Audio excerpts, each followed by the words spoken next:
Hello everyone, welcome back to episode 7 of Lesson Side. This is season 3 where we're going over the Elegoo R3 kit. And today our episode is going to be the active buzzer and the passive buzzer.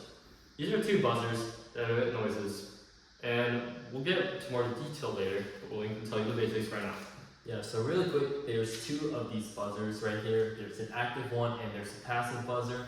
So the active one has an oscillator which just generates the sound, and then the other one, the passive one, relies on the external signals from your computer or some code that you want to generate the sound. And some applications that we might have are alarm clocks, tones, whatever you want, playing a video, some stuff like that. You know those really annoying fire alarms that scream really loudly? That's a buzzer. And let's get into the analysis. Hey everyone, welcome back to the analysis sector of this buzzer piece or component from the Elegoo kit.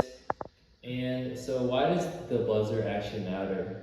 So the buzzers might seem like minor components, but they are especially important when your project needs to talk to the user without the screen. And whether it may be a warning beep, a musical tune, or just that really annoying blare from the fire alarm. Buzzers are the voice of electronics, but not all buzzers are the same. In fact, the passive versus active difference totally changes how you control them. So let's see the differences. As for the passive buzzer, there's an internal oscillator, and in an active buzzer, there's no internal oscillator. For a passive buzzer, you need a frequency input. You do not need a frequency input, just high or low. As for an active buzzer, you do need a frequency input. PWM is required. For Arduino, a passive buzzer has digital write, and an active buzzer has tone, analog write, and PWM. And the sound quality is a single tone, fixed quality for a passive buzzer, and then for a musical buzzer, it's multiple tones, also called an active buzzer. And the simplicity for a passive buzzer is very easy, and the simplicity for the active buzzer is much more flexible, but it's harder. An active buzzer is kind of like a one-note alarm, like a plug and play. Passive buzzer is like a tiny speaker that needs music sheets and frequency input. Now let's look at the two models. So firstly, we have the active buzzer module, which usually is labeled with an active label or has a sticker that says remove seal after washing. It has an internal oscillator circuit and it only requires power and ground pin to work. And the passive buzzer module, which is labeled as passive, there's no oscillator inside and it needs internal square wave signal or PWM.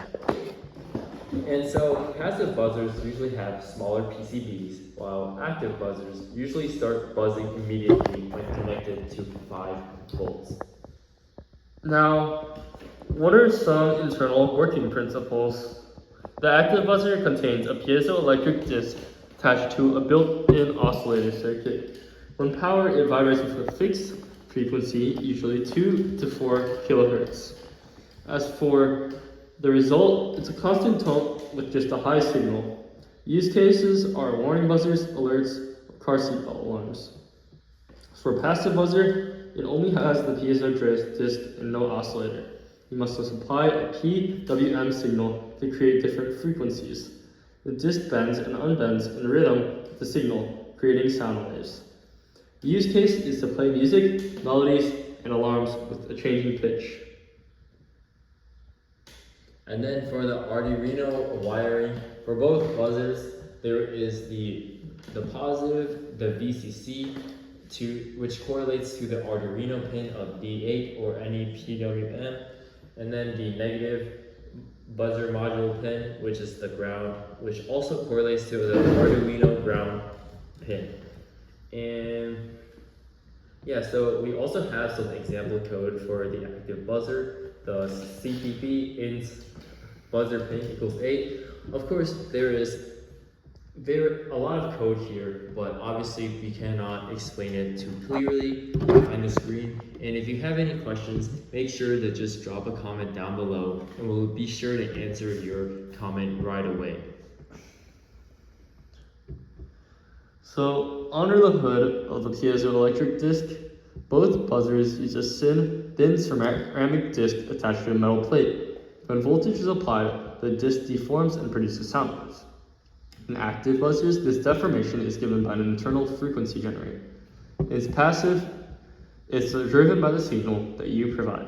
Think of this as an active being a self-playing music box, just one song, and a passive being a blank speaker waiting for a DJ.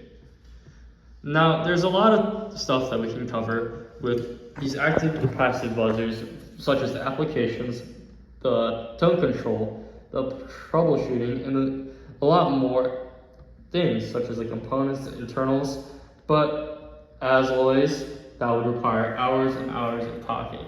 So for now, I'll just leave you with this powerful message.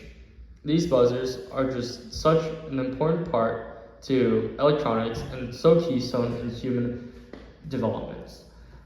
When you hear a fire alarm, phone alarm, any type of buzzing, any type of sound, just know that one of these is inside the electricity.